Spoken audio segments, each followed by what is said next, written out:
안녕하세요. 진심을 다하는 국어영어 강사 김유정입니다. 반가워 얘들아. 오늘은 선생님이 엄청 특별하신 분들을 모셨어. 분들이라고 지금 지금 약간 높임 표현 쓰인 거 느껴졌니? 오늘은 선생님의 지인 협찬 선생님 지인 중에서 변호사 하시는 분들이 있어서 두 분을 모시고 와봤어. 짠! 안녕하세요. 안녕하세요. 네. 너무 어색하지? 이거 방송이 처음이라서.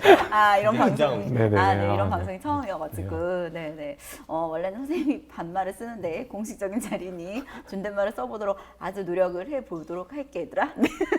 근데 약간 이게 되게 특이한 이력이죠. 그렇죠. 대부분 근데 학교가 어때? 실제로 사전에 나와서 일선에 나와서 일을 해보면 학교가 되게 다양한가?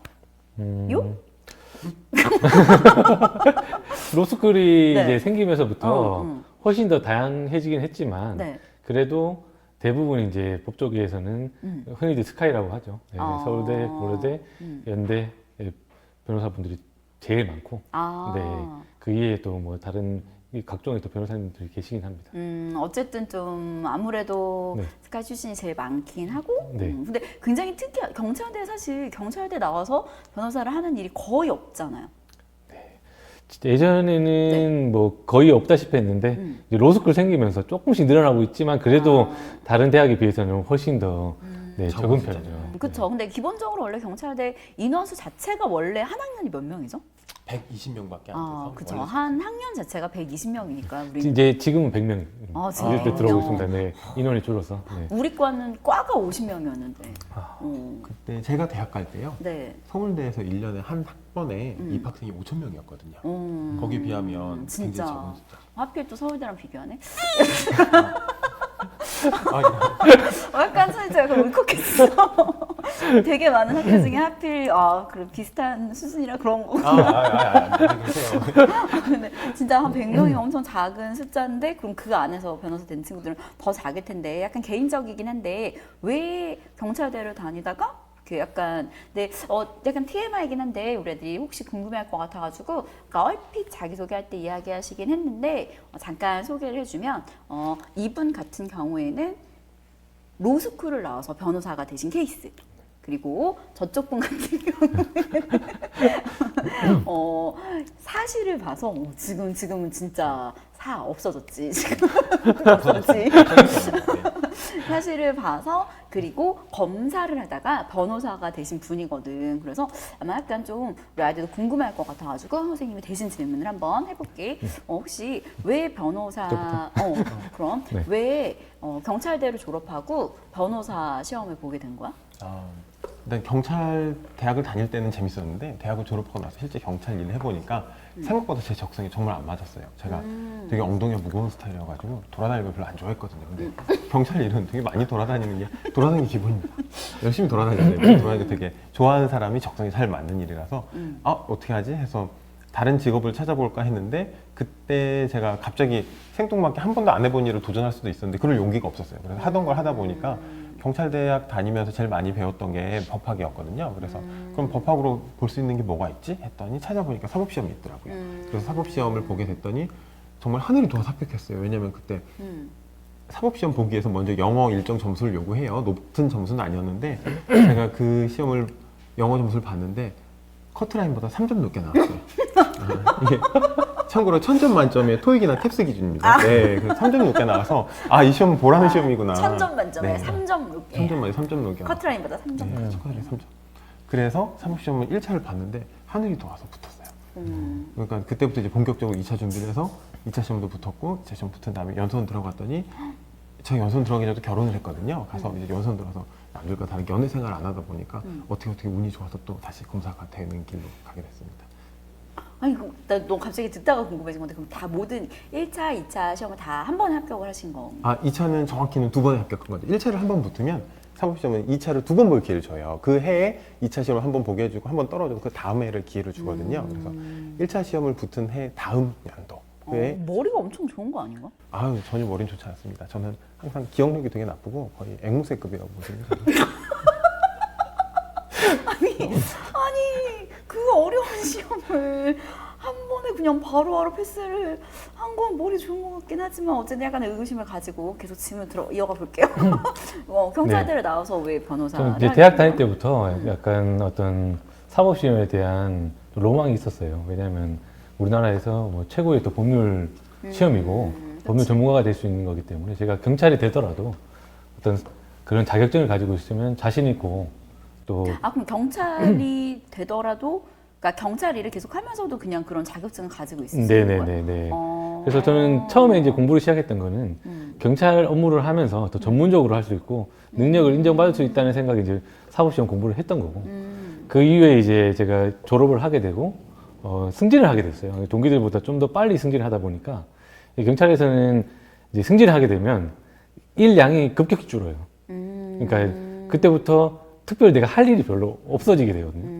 그러니까 이제 시간이 많이 남으니까 과연 이제 내가 이 시간에 뭘 할까? 놀아야지. 그러니까 노는 것도 한계가 있어요. 아니, 한 놀아야지. 6개월 정도 놀면 한계가 없어. 6개월 정도 놀면 더 놀 게 없어요. 그래서 그때 너놀 수 있어. 그때 이제 지방에서 선배 이제 한 분이 올라오셔가지고 얘기를 나누는데 너 지금 혹시 뭐 어떤 준비를 하고 있냐? 그래서 특별히 준비하는 게 없다. 그러면 로스쿨이라는 게 있다고 하는데 한번 같이 가보지 않겠냐? 이렇게 권유를 하셨어요. 그러면 로스쿨 어떻게 가야 되냐? 그 리트라는 시험인데 그 시험을 치고 지원해서 가면 된다. 라고 얘기해서 시험 준비를 하고 아무 생각 없이 지원을 냈는데 합격을 한 거예요. 네, 그때부터 정말 아무 준비 없이 그냥 학교를 들어가게 된 거죠. 근데 이제 대학교 때 이제 사시 공부도 했었고 저희가 학교 때 법학 공부를 많이 하거든요. 그러면서 이제 남들보다 조금 이제 처음 들어보신 분들보다 이제 조금 두각을 나타내기 시작했었죠. 그러다가 본인이 두각을 네, 드러냈단 그렇죠. 말이에요. 이렇게 아무렇지 않게. 저도 모르게 두각을 나타내기 시작했는데 얘들아 이거 불편해 선생님 지금.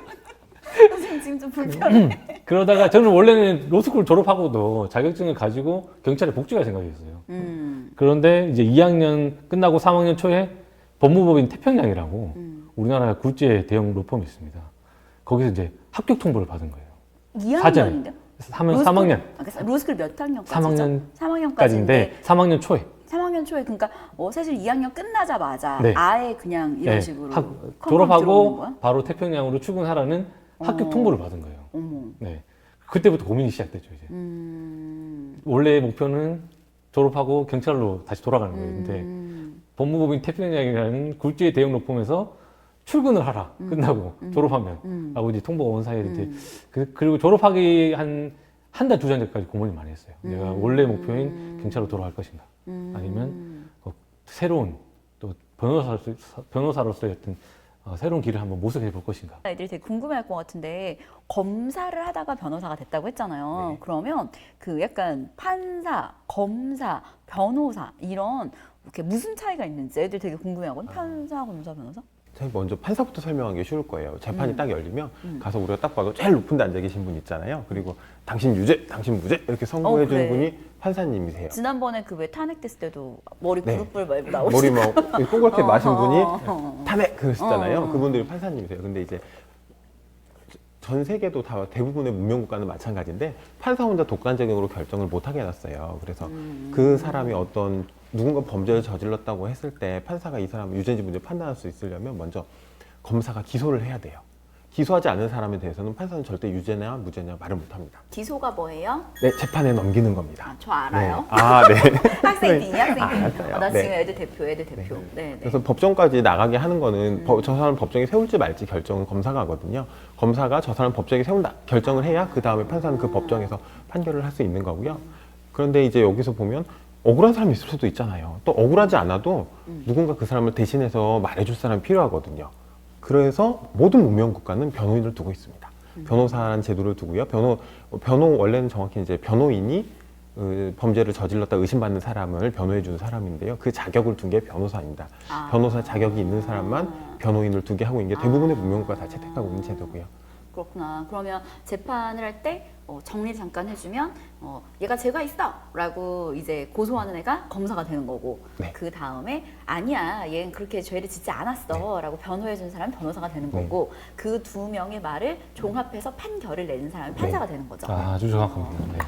네. 네, 자, 그러면 이 각각의 세 분이 할 수 있는 약간 그러면 될 수 있는 방법도 다르지 않아? 어때요? 제가 먼저 사법시험을 합격한 사람들이 어떻게 되는지 말씀을 드릴게요. 왜냐면 지금 사법시험이 먼저 있었고요. 그 다음에 지금 폐지가 됐고, 지금 현재는 로스쿨을 졸업하고 변호사시험 합격해서 변호사가 되는 방법만 남아있거든요. 그렇죠. 그래서 애들이 대부분 로스쿨 나오면 당연히 변호사 되는 거 아니야? 그러면 변호사는 되게 많아지고 검사는 그대로 숫자가 있는 건가? 이런 궁금증 되게 많이 가지거든요. 네, 그래서 먼저 원래 어떻게 되는지 말씀드리자면 사법시험에 합격한 사람들은요, 사법연수원을 들어가야 돼요. 가서 2년 동안 교육을 마치고 나면 전부 변호사 자격이 주어집니다. 그럼 사실을 졸업해서 연수원. 네. 그 졸업하면 일단 전부 다 변호사는 될 수 있어요.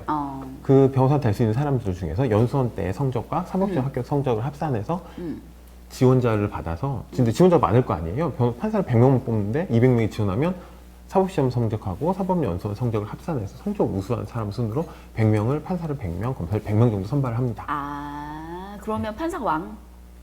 판사가 왕은 아니고요. 아니에요. 왕은 아니에요.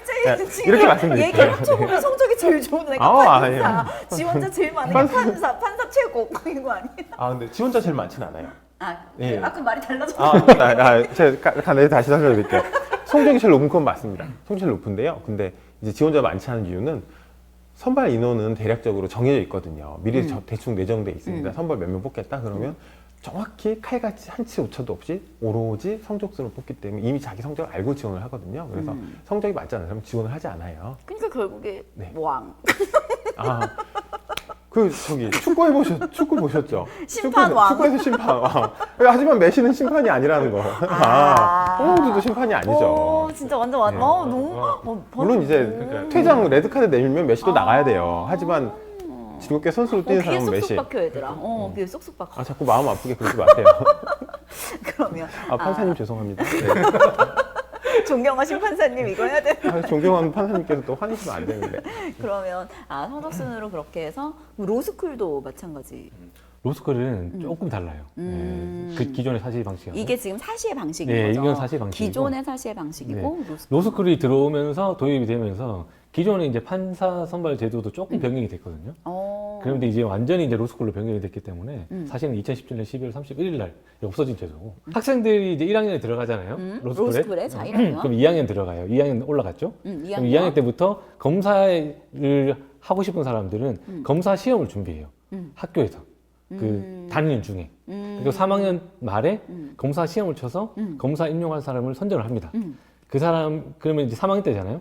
그러면 3학년을 졸업하고 나서 변호사 시험이 합격돼야지만 그 사람이 검사로 임명될 수 있는 거예요. 왜냐하면 검사도 변호사 자격증이 있어야 되니까. 그렇지. 이렇게 설명. 네. 그러니까 검사가 되기 위해서는 그 검사 시험도 합격을 해야 되지만 변호사 시험도 합격을 해야 그렇죠. 되는 두 배로 준비를 해야 되는 거예요. 그렇죠. 별도의 시험을 준비해야 돼요. 왜 그런 거예요? 검사라는 어떤 그 국가 공무원 조직이잖아요. 이 조직을 뽑기 위해서 검사 측에서 별도의 시험을 마련하는 거죠. 이 정도 우리가 준비한 이 시험을 합격한 사람만 검사로 임명할 수 있다. 옛날 사시 같은 경우는 일관되게 똑같은 시험을 쳐서 그래서 아까 성적순으로 따르잖아요. 근데 로스쿨은 학교마다 다 과정이 다르고 또 실력도 좀 달라요. 그렇다 보니까 검사가 어떤 학교에 뭐 예를 들면 이 학교에서 뭐 1등을 한 사람하고 저 학교에서 10등을 한 사람하고 이 학교 1등 했지만 저 학교 10등보다 사실은 법학 지식이 더 떨어질 수 있잖아요. 이런 문제가 있기 때문에 별도의 시험을 마련해가지고 이 시험에 합격한 사람은 검사로 임명하겠다. 이렇게 지금 제도를 마련해 놓은 거죠. 네, 그래서 검사는 이런 식으로 로스쿨을 졸업하면서 선발이 됩니다. 근데 판사는 달라요. 왜냐하면 요즘에 이제 판결에 지금 뭐 국민법감정하고 다른 판결이 많이 발생하고 있잖아요. 그렇죠. 네, 국민들이 볼 때는 이거는 당연히 무죄인데 갑자기 유죄를 한다든지 아니면 그치. 이건 당연히 유죄인데 무죄를 한다든지 그러니까. 그런 경우가 발생하는 이유가 너무 화가 나. 사시 시절에 신림동에서 계속 공부만 하다가 연수원 들어가서 또 2년 동안 공부만 하다가 판사가 되는 거예요. 사회 경험이 없어요. 그러니까 일반 사람들이 옆에 있는 사람 보내는 거지 지금. 그렇죠. 살짝. 옆에 있는 사람. 이분은 그래도 경찰이랑 좀 하셨어요. 아니 옆에 앉혀놓고 이렇게 보내기 쉽지 않은데 한 번에 보내는 깜짝 놀랐네. 둘이 친한 거 맞아요? 네. 이제 친해져야죠. 네. 그래서 국민법감정하고 너무나 다른 판결들이 막 쏟아지기 시작하니까 국민들이 판결에 어떤 신뢰성 떨어지는 거예요. 그래서 이래서 안 되겠다. 판사가 판결을 하려면 사회 경험을 많이 해본 사람이 판단을 해야 제대로 된 판결을 할 수 있다. 라고 해서 지금 로스쿨은 그러니까 로스쿨을 졸업하고 변호사 생활을 3년, 5년, 7년, 10년을 해야만 판사가 될 수 있는 지원 자격이 생겨요. 아, 로스쿨 출신들은? 네. 그래서 그 사람들이 이제 로스쿨 기술에 따라 가지고 좀 연수가 좀 차이가 나는데 지금 뭐 최장 기간 10년 동안 변호사를 생활을 해야지만 판사가 될 수 있는 지원 자격이 생깁니다. 그래서 지원 바로 되는 것도 아니고 지원 자격이. 그렇죠. 지원 자격이 생긴 사람들이 이제 연수에 따라서 지원을 하는 거죠. 해서 그 지원 한 사람들 중에서 시험을 치고 또 해서 이제 판사 인원을 뽑아서 교육을 시키고 이제 판사로 임관을 하게 됩니다. 아, 그럼 지금 고등학교 졸업한 학생들이 네. 이제 대학을 가고 대학 로스쿨을 가서 나왔을 때쯤이면 그분들은 로스쿨 졸업하고 몇 년 있다 판사 될 수 있나요? 지금 10년 정도 있다가 판사가 될 수 있습니다. 그러니까 지금은 로스쿨 제도 하에서는 로스쿨 졸업한 다음에 바로 판사가 될 수 있는 제도는 없습니다. 없구나. 네. 변호사 생활을 해야 됩니다. 그럼 판사 숫자는 한동안 굉장히 정체돼 있겠네? 근데 기존에 있는 또 변호사분들이 또 그 경력 복관으로 지원을 하기 때문에 네. 변호사 경력이 있는 사람을 복권으로 그렇죠. 예, 그러니까 판사를 뽑는 제도가 이제 지금 무슨 생각을 예, 했냐면 예. 엄청 적은 지금 판사 수가 많지 않을 텐데 이 상태가 계속되면 10년 동안 그만큼의 판사 인원수가 지속되는 거니까 판결하다가 돌아가시지 않을까 그런 걱정 살짝 했는데 그래서 이제 경력 복관제, 이제 경력 검사제도 있어가지고 변호사 생활 하시는 분들 중에서 뭐 3년, 5년, 7년 되신 분들을 판사나 검사로 인용하는 그 제도가 별도로 있습니다. 네, 그래서 중간에 뭐 충원이 필요하다고 하면 이제 그런 제도를 통해서 충원을 하는 거죠. 그렇구나. 네. 애들이 되게 궁금해하는 건데 지금 살짝 속물 너네 궁금해하니까 물어봐. 너네가 궁금해하니까 내가 살짝 물어보는 거야. 수익이 판사랑 변호사랑 검사 그럼 이렇게 딱 들어보면 우리가 생각했을 때는 그러면 판사가 되기도 제일 힘든 것 같고 왜냐면 아까도 시험도 제일 잘 보거나 아니면 막 10년이 지나야 되거나 이렇게 하면 그럼 판사가 돈을 제일 잘 버나 아니면 검사는 이 사람 제일 잘못했어. 모든 판결의 시작은 어쨌든 검사가 기소를 하는 걸 시작이니까 검사가 제일 돈을 잘 버나 약간 이런 생각을 할 수 있단 말이야. 그러면 이 세 직업이 너네가 궁금해서 이 세 직업이 약간 뭐 수익 측면에서 차이가 있는지 뭐 약간 그런 것도 애들이 궁금해하는 것 같아. 그 부분 제가 판사랑 검사 설명드릴게요. 그렇죠. 다 했으니까. 네, 판사 검사는 공무원이기 때문에 급여가 정해져 있어요. 그래서 얼마다라고 아예 그냥 공무원 규정이 정해져 있습니다. 그 돈만 받고요. 검사와 판사는 기본급이 똑같습니다. 원래 검사 기본급은 판사 기본급하고 똑같이 지급한다고 돼 있거든요. 그럼 검사랑 판사는 공무원. 네. 그렇기 때문에 안정적이긴 하지만 수익이 높진 않다.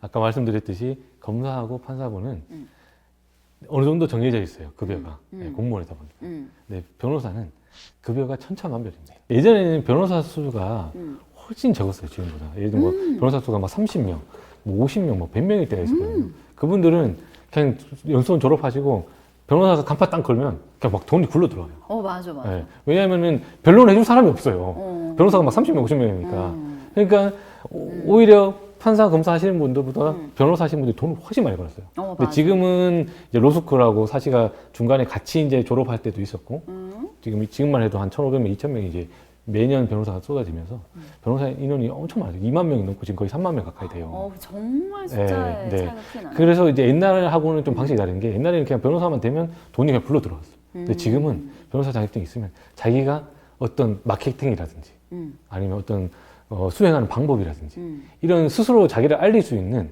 그런 여러 가지 방법들이 많이 연구를 해요. 그래서 그런 걸 많이 연구해가지고 나 자신을 이제 의뢰인들한테 많이 알린 분들은 돈을 많이 벌어요. 근데 또 옛날의 방식에 젖어가지고 내가 변호사 간판 되고 오면 누가 찾아오겠지 라고 이렇게 기다리는 사람들은 점점 수익이 떨어지는 거예요. 그러다 보니까 지금 갈수록 편차가 훨씬 심해져요. 훨씬 심해질 그래서 잘 되시는 분은 예전보다 훨씬 더 잘 되시는 분도 계시고 안 되시는 분들은 예전보다 훨씬 안 되시고 이 편차가 점점 커지고 있습니다. 우리 애들이 생각했을 때 변호사는 한참이 내가 지난 후의 단계고 그 전 단계로 되려 로스쿨 자체에 대한 좀 궁금증도 많은 것 같아요. 그러면 로스쿨을 가려면 뭐 대학을 졸업을 해야 되는지 아니면 또 아까 학비는 굉장히 많이 든다고 이야기를 들었고 뭐 어떤 대학을 졸업을 해야 되는지 아니면 어떤 과목을 이수를 해야 되는지 아니면 필요한 뭐 준비하는 과정들이 뭐가 있는지 약간 이런 것도 궁금한 것 같아요. 로스쿨이 지금 현재 25개의 대학이 있습니다. 우리나라에. 그리고 입학생이 2,000명이에요. 네, 2,000명인데 각 학교마다 조금씩 배정되는 인원이 좀 달라요. 뭐 서울대, 연고대 뭐 이런 쪽은 150명, 120명. 그다음에 좀 적은 데는 뭐 50명. 이렇게 학교에서 뽑게 되는데 입학할 때 제일 중요한 거는 기준이 이제 리트라고 법학 적성 시험이 있어요. 그 시험이 제일 중요하고 그 다음에 이제 대학교 성적. 네. 근데 애들이 그 얘기도 많이 했어. 이거랑은 약간 네. 그건데 리트 시험에 EET 시험을 평가원이 원래 출제를 했었거든. 그래서 EET 시험에 언어 추론이 있어서 네, 네. 대학교 때 내가 공부를 되게 많이, 그러니까 고등학교 때 네. 나랑 같이 공부했던 애들이 대학 가서 로스쿨 준비하면서 연락 되게 많이 왔어. 수능 공부했었던 게 네. 이때도 쓰인다. 아, 그렇죠. 네. 그래서 똑같은 논리니까. 응, 네. 같이 선생님이랑 네. 같이 그릴기 연습했던 거, 네. 선생님이랑 추론하는 연습했던 거 이런 것들이 그대로 쓰인다고. 그러니까 우리 수능 칠 때 언어 능력을 조금 더 단계를 이제 국어요. 국어는요. 어른들 언어 영역. 저희는 언어 영역 어른들 언어 영역. 아, 나 국어에 이제 오늘 처음 국어 들어왔어요. 영역. 이제 국어 영역. 국어 영역에서 한 단계 수준을 좀 높여놓은 게 그 맞아. 언어 추론이기 때문에 네. 그래서 그거를 같이 공부하고 연습했던 친구들, 언니, 오빠들이 되게 도움 많이 됐다고. 로스쿨 준비하면서 너 선생님 생각나서 연락한다고 그런 얘기 되게 많이 했었거든. 그러니까 너가 그 말은 꼭 기억해. 우리가 지금 공부하는 이게 여기서 끝나는 게 아니라 계속 쓰인다니까. 약간 그건 좀 되게 특히 중요한 거. 국어 영역이요. 특히 국어. 그거는 제일 중요하죠. 네, 살아가면서. 국어 영역이 제일 중요해요. 네. 그거 진짜 중요하거든. 네. 그러니까 단순히 문제풀이 스킬 이런 게 아니라 글을 어떻게 읽고 어떻게 생각을 하고 어떻게 정보를 받아들이고 하는 이런 연습은 되게 필요한 것 같아요. 되게 중요한 말씀을 해주셨는데 아까 로스쿨 들어갈 때 이제 리트 시험을 칠 때 언어 이해라는 과목이 있어요. 그게 이제 보통 이제 국어 영역, 국어 영역보다 좀 수준이 한 단계 높은 시험이라고 보면 되는데 기본 논리는 똑같아요. 맞아. 글을 읽고 이 글의 주제라든지 이 글에서 나타내고자 하는 뭐 방향이라든지 아니면 이 글의 주제와 전혀 다른 내용이 뭔지 그렇지. 이런 걸 찾아내는 거거든요. 그렇지. 기본적으로 국어 영역하고 거의 원리가 완전 똑같습니다. 똑같아. 또 변호사가 되잖아요. 변호사가 되면 그 여러 의뢰인들이 각기 다양한 사건을 가지고 와요. 맞아. 근데 그 내용은 너무나 복잡해요. 그 사람의 살아온 인생이 담겨 있기 때문에 내용이 복잡한데 그거를 듣고 간략하게 쟁점이 뭔지 그다음에 우리가 나아가야 되는 방향이 뭔지 간단하게 정리한 게 변호사의 역할입니다. 그래, 맞아. 맨날 네. 문제 상황, 해결 방안. 그렇죠. 이게 바로 그대로. 그거예요. 예. 그게 인생이 살아가는 어떻게 보면 그래. 네, 해결이 맞아. 되는 기본의 방법 방향이죠. 맞아, 네. 맞아. 그래서 지금 학생들이 공부하는 게 아까 말씀드렸듯이 이게 과연 내가 사회에 나가서 쓸까? 그런 생각 되게 많이 내가 하는 굳이 이거 잘해서 뭐 하나? 맞아. 라고 생각하실 수도 있겠지만 실제로 사회에 나가서 일에 부딪혀 보면 그때 배웠던 어떤 해결 방법이라든지 어떤 핵심을 찾아내는 그런 스킬이라든지 이런 게 결국 사회에서 그대로 쓰이게 돼요. 맞아. 네. 그러니까 애들이 대학 가서 연락 오는 애들이 되게 많은 게 이제 그런 걸 좀 많이 느꼈기 때문인 것 같아요. 확실히 선생님이랑 같이 연습했던 이게 나오면 이 생각을 해야 돼. 이걸 읽었을 때 네 머릿속에 이게 남아야 돼. 그리고 이런 말이 나오면 이런 걸 끌어낼 수 있어야 돼라는 그런 연습들을 되게 많이 시키는데 이제 그런 연습들이 확실히 사회에 나가서도 도움이 좀 많이 되는 것 같기는 해요. 그럼 약간 궁금한 게 그 원래 대학의 학점이나 이런 거 전공 이런 건 상관이 없는 거예요? 제일 중요한 기준이 리트고 두 번째가 학점입니다. 다 본다 네, 얘들아. 그렇죠. 결론은 다 보는데 좀 더 중요한 게 이제 리트고 그 다음에 학점이고 그 다음에 영어 시험이에요. 영어 시험도 네, 보나? 영어 시험도 봅니다. 그 다음에 학교마다 조금씩 이제 그 논술, 논술을 보는 학교도 있어요. 학교마다 조금 입학 기준이 좀 다르긴 한데 비율도 조금씩 다릅니다. 예를 들면 뭐 리트 비율이 좀 더 높은 데가 있고 학교 시험이 좀 더 높은 데가 있고 그 GPA라고 하죠. 학교 성적이 좀 더 높은 데가 있고 그거는 이제 학교 모집 요강이 있어요. 모집 요강을 보면 좀 더 구체적으로 알 수 있고 기본적으로는 법학 적성 시험, 그 다음에 GPA, 그 다음에 GPA가 학점. 네, 학점. 네, 그 다음에 이제 영어 시험. 네, 이렇게 세 개라고 보시면 되고 입학을 하게 되면 1학년 때부터 이제 갑자기 이제 법학 어떤 공부를 많이 하게 돼요. 기초적으로 하는 게 이제 우리나라에서 제일 기본이 되는 법학이 이제 민법, 형법, 헌법이 있습니다. 이 세 과목을 1학년 때부터 배우게 돼요. 근데 법학 공부를 안 해보셨던 분들은 처음에 이렇게 들어가면 진도가 엄청 빨리 나가거든요. 왜냐하면 이만큼 두꺼운 책을 6개월 만에 다 끝내야 돼요. 근데 이걸 뭐 사법시험 공부하신 분들은 뭐 2년, 3년, 뭐 5년에도 이게 이해를 못 하는데 옆에 보내는데? 사법시험 공부하신 분? 2년, 3년, 5년. 사람만 골랐다. 그렇죠. 2년, 3년, 5년 이해를 못한다. 근데 이거를 6개월 만에 한 권을 떼버리니까 이제 초반에 이제 들어갔을 때는 좀 그래도 적응을 하는데 1년 지나고 2년 지나면 이게 너무 많이 쌓여버려요. 그러게요. 그래서 지금 로스쿨 들어가신 학생분들 스트레스가 장난이 아닙니다. 왜냐하면 짧은 시간에 엄청나게 많은 양의 공부를 해야 되기 때문에. 그래서 이제 예전 같은 경우는 초반에는 로스쿨 시험 합격률이 높았어요. 뭐 시험만 치면 뭐 80%, 90% 합격했어요. 근데 지금은 합격률이 50% 이하입니다. 그러니까 로스쿨 졸업해도 반은 떨어지는 거예요. 그 아까 말했듯이 서울 이제 사립대학 같은 경우에 3년에 6천만 원을 내고 6천. 변호사 시험 칠 수 있는 자격증을 가지고 시험을 쳤는데 떨어지는 거예요.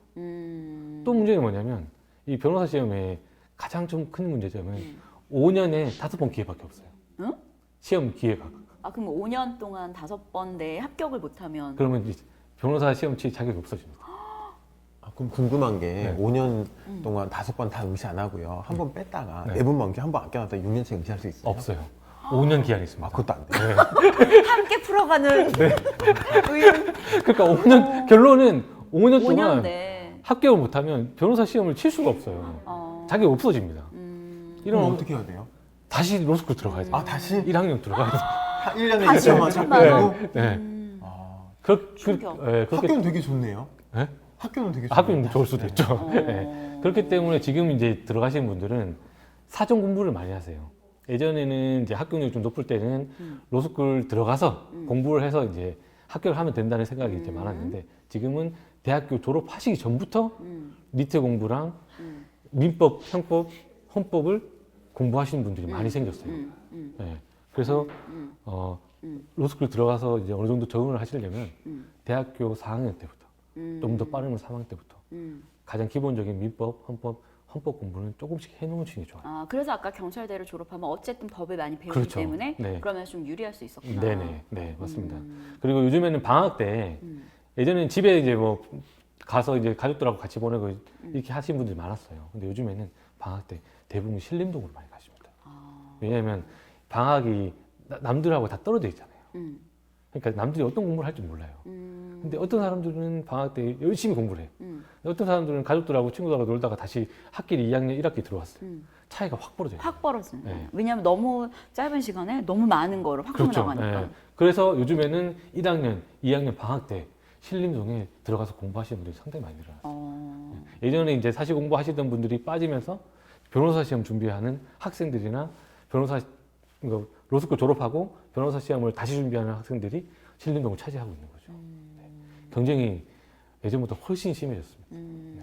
3년 동안 한시도 놓을 수가 없어요. 얘들아 세상에 세상에 만만한 게 없습니다. 만만한 게 없어. 직업 탐구 하면 할수록 느끼지. 만만한 게 없어. 로스쿨 다니던 이제 학생들이 보통 이제 대형 로펌 같은 경우는 그러니까 검사나 뭐 판사의 꿈을 가지고 있지 않은 그 학생들의 제일 1순위가 대형 로펌이거든요. 김현장이라든지 뭐 태평양이라든지 광장이라든지. 그러면 그 대형 로펌은 학생들을 어떻게 뽑냐면 미리 뽑아놔요. 왜냐하면 다른 데서 뽑아갈 수가 있기 때문에. 입도 선배라고 하죠. 그렇죠. 미리 뽑아놔요. 선정을 해놔요. 2학년 말이라든지 3학년 1학기라든지 이때 미리 선정을 해놓은 거예요. 너 우리 수시다, 그치? 너 우리가 뽑을 테니까 너 딴 데 가지 마. 이렇게 약간 찜을 해놓는 거죠. 네. 그렇게 찜하는 기준은 뭐냐면 제일 먼저 로스쿨 성적, 그 다음에 그 사람의 경력, 뭐 대학교 경력이라든지 아니면 혹시 사회생활을 하다가 오셨으면 사회생활 경력. 저 같은 경우에는 이제 경찰 경력이 많이 도움이 됐었죠. 그럼 결국에 블라인드로 로스쿨을 살짝 이렇게 블라인드로 이렇게 해서 들어가도 어쨌든 좀 원대하게 영향을 취업의 상황에서는 미칠 수가 취업에서는 있겠네. 가장 중요하게 영향을 미치죠. 네. 경력이라는 부분. 그래서 대학교 생활 하시는 분들도 다양한 경험을 해보시는 거 좋아요. 예를 들면 요즘에 그 대형 로펌에서 제일 중요하게 생각하는 건 어학 능력입니다. 네. 그러니까 어떤 어학? 뭐 영어든 뭐 일본어든 이분 어학 못하세요. 저 정도밖에 안 돼요. 또 외국어를 되게 중요하게 생각. 왜냐면 요즘 글로벌 사회다 보니까. 예. 저는 순수하게 수석 졸업장 2장으로 대학교 영어 2장. 그래 얘들아 어학을 하든지 수석 졸업을 하든지.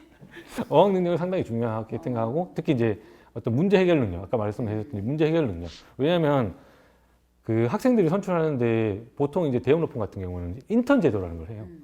여름 방학 때, 겨울 방학 때 그 학생들을 선출해가지고 인턴으로 3주, 4주 동안 같이 변호사들하고 생활하면서 평가를 하는 거죠. 그 평가를 할 때 가장 중요하게 평가하는 게 뭐냐면 질문지를 내주고 30분 만에 그 답을 그 변호사들 앞에서 발표하게 해요. 그러면 그 짧은 시간에 문제지를 읽고 거기에 대한 해결 방안을 찾아가지고 변호사들 앞에서 브리핑을 하는 거죠. 하는 거지. 네. 후원인하고 똑같은 거예요. 문제를 보고 그 중에서 핵심된 걸 찾아가지고 해결 방안을 제시하는 거예요. 진짜 소름 돋게 내가 수업할 때 글 읽고 나서 인문지문이나 사회지문 내가 하고 나서 얘들아 거기 들어봐. 네가 지금 읽은 걸 두세 문장으로 요약해봐. 결국에 그 사람이 뭘 말하고 싶었던 것 같아? 그렇죠. 네. 그 핵심을 찾아내는 게 중요하죠. 그런 면접을 보고 그 면접 결과 성적이 좋은 사람을 미리 선점을 해놓는 거죠. 로스쿨 졸업하고 시험 합격하면 우리 회사 출근해. 딴 데 가지 말고. 이렇게 미리 대형 로펌 같은 경우는 미리 2학년이나 3학년 때 대부분 다 결정이 됩니다. 대형 로펌. 네. 그럼 변호사 하다가 제일 좀 좋았던 순간. 그 얘기였군요. 네, 지금 좀 네. 방향을 깜빡하고 네, 있었어요. 네. 변호사가 갑자기 전화가 온 거예요. 네.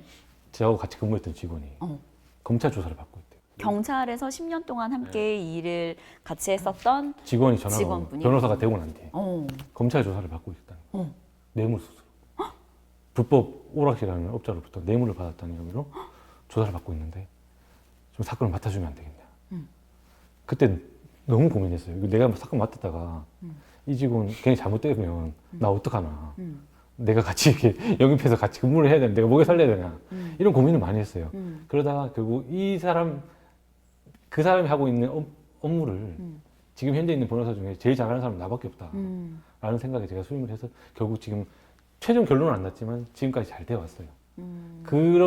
만약에 제가 경찰을 하고 있었다면 그 사람을 도와줄 수 없었겠죠. 근데 지금 경찰을 하다가 변호사를 하니까 그 사람의 업무도 잘 알고 변호인이라서 그 사람을 법정에서 변호도 해줄 수 있고 그 사람의 기록을 보통 이제 변호사가 한 번 사건을 맡으면 기록을 이렇게 여러 번 보지만 그 사람 기록은 정말 너덜너덜해질 때까지 제가 많이 봤거든요. 조금이라도 어떤 검찰이나 그 법원에서 문제점이 있는지 없는지 따지기 위해서 고민을 했고 결국은 지금까지 잘 진행되어 왔기 때문에 제가 변호사가 많이 아니었다면 이 직원을 도와줄 수 없었다는 그런 생각을 하면 변호사 하기 정말 잘했다. 네, 그런 생각을 했어요. 멋있는 직업인 것 같아. 그러니까 약간 내가 너무 또 과몰입했는지 모르겠는데 나는 되게 이 직업이 너무 좋은 게 약간 살아가면서 누군가의 삶에 되게 큰 영향을 주는 일이 많지 않은 것 같아. 근데 그게 또 긍정적인 영향을 주는 경우가 되게 많지 않은데 되게 그런 면에서 저는 제 직업이 진짜 좋거든요. 막 애들이 선생님 덕분에 막 어떻게 됐어요? 선생님 덕분에 어떻게 막 이런 말 할 때 엄청 뿌듯한데 그런 면에서 변호사도 정말 좋은 직업인 것 같아요. 왜냐하면 나는 너무 간절하고 내 억울함 너무너무 밝히고 싶은데 그걸 내가 법적인 지식도 없고 나 너무 억울해. 누가 내 마음을 알아줬으면 좋겠었는데 나보다 혹은 나 이상으로 너덜너덜해질 때까지 그 사람을 변호해주기 위해서 막 그렇게 얘기하고 실제로 그게 진짜 그 사람이 잘못한 게 없다라는 걸 밝혀냈을 때 정말 심적으로 뿌듯할 것 같아요. 그렇죠. 되게 좋은 일을 하고 계시네요. 아주 좋게 포장을 해주시네. 혹시 마지막으로 애기들한테 우리 고3, 재수생, 우리 수험생 애기들한테 혹시 해주고 싶은 얘기? 아까도 잠깐 말씀드렸는데 이 학생들이 보면 지금 공부를 하고 있는데 너무 힘들잖아요. 이 힘든 공부를 하면서 과연 내가 이거를 해서 사회에 나가서 쓸 일이 있을까? 뭐 세상 살아가는데 무슨 뭐 수학이든 국어든 이걸 쓸 필요가 있나? 이렇게 생각하시는 분들이 되게 많아요. 저도 사실 학생 때 그런 생각 많이 했었어요. 근데 수석? 언행 불일치야 얘들아. 그 생각은 많이 했죠. 생각만 하고 실천하지 공부는 공부대로 하고, 네 생각은 많이 했는데 공부는 공부대로 했고. 근데 지금 와서 생각해 보면 사람들이 살아가면서 어떤 정확한 어떤 미래나 어떤 직장이나 이런 게 정해진 사람 거의 없어요. 맞아. 80% 90%는 나중에 뭘 할지 몰라요. 맞아. 네. 뭐 예를 들면 그 사람이 정말 나 연예인이 되고 싶어. 그럼 어릴 때부터 연예인 생활하면 되고, 나 어떤 기술을 익혀가지고 나는 이걸로 가고 싶어. 기술을 익혀서 가면 돼요. 근데 대부분의 학생들이 뭐가 될지 몰라서 공부를 하고 있는 거잖아요. 맞아. 그리고 학생이 기본이고.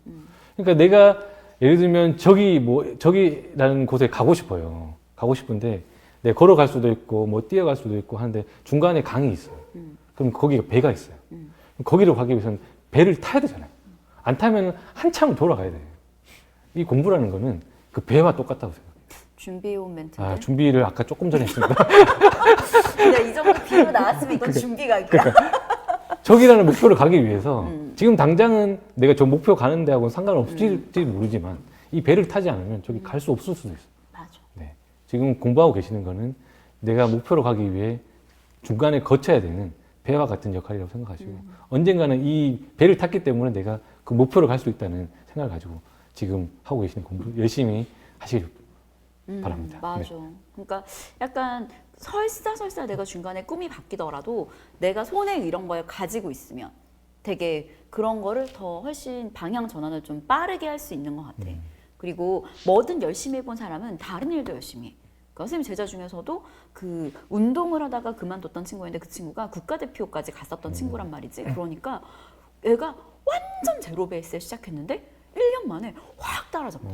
그러면서 걔는 되려 웃으면서 너 정말 너무 대단하다 막 이렇게 얘기했더니 선생님 제가 그냥 운동해서 체력이 좋아서 남들보다 오래 앉아 있었던 거예요 라고 얘기하는데 나는 그렇게 생각 안 해. 그런 근성, 그 운동을 하면서 배웠던 어떤 근성이라든지 어떤 승부욕 이런 것들이 전환돼서 공부를 했을 때 훨씬 더 시너지 효과를 냈던 거지. 그러니까 열심히 산 순간들은 인생에서 어떤 형태로든 돌아오는 것 같아.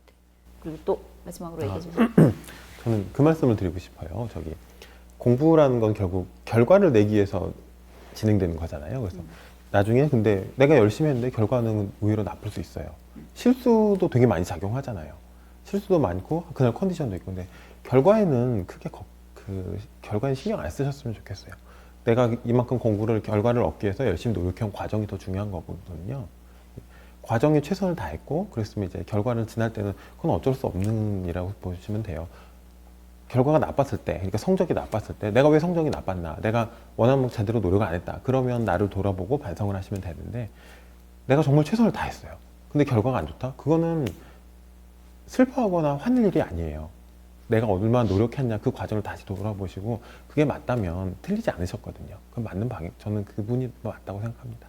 그 말씀만 드리고 싶었어요. 네, 오늘 같이 해주셔서 너무 감사해요. 얘들아 꼭 도움 많이 받았으면 좋겠어. 안녕. 저희도 안녕. 제가 그 로스쿨을 다니면서 학비가 많이 들더라고요. 맞아. 얼마 정도 물어봐도 되죠? 네, 물어봐도 됩니다. 얼마 학비가 현재 이제 2018년 기준으로 서울에 있는 사립대학교는 1년에 2천만 원 들어요. 그럼 3년이니까 6천만 원. 6천만 학비만 원이구나 6천만 원. 학비가. 국립대 같은 경우는 보통 1년에 1천만 원 정도 들거든요. 그래서 학비가 3천만 원. 일반 학생 같은 경우는 또 책이 또 법학서적은 또 비싸죠. 엄청 두꺼워요. 맞아. 그리고 비싸요. 음. 한 권에 한 5만 원씩 하거든요. 그걸 또 뭐 과목당 뭐 여러 권을 사야 되니까. 그러니까 들어가는 비용이 만만치 않죠. 엄청나다. 네. 전관예우라고 왜 그런 그게 뭐예요? 네? 왜 이러실까 다 아시는 분께서 그런 전관예우나 이런 게 실제 좀 있는지 그 부분은 제가 이렇게 말씀드리고 싶어요. 첫 번째는 결과가 그러니까 항상 좋지는 않다. 그 판사, 그러니까 재판으로 보면 판사 출신 변호사를 선임하고 아니 또 이제 수사 단계라면 검사 출신 변호사 선임했을 때 그분들이 맡은 모든 사건이 항상 결과 좋지는 않아요. 어떤 사건 결과 좋고 어떤 사건 나쁜데 그게 뭐냐면 일단 이분들이 자기가 거기서 뭐 종사한 경력이 있기 때문에 여기서 사건 해결을 어떻게 하면 제일 잘 풀린다를 알아요. 근데 그 방법을 알고 적용했을 때 반드시 좋은 결과가 나오진 않거든요. 그래서 그 직종을 해보지 않은 변호사들이 잘 모르는 부분, 이런 의외로 디테일하고 작은 것 같지만 그 결론을 바꿔줄 부분을 알고 있기 때문에 좋은 결과를 이끌어내는 경우가 대부분이고요.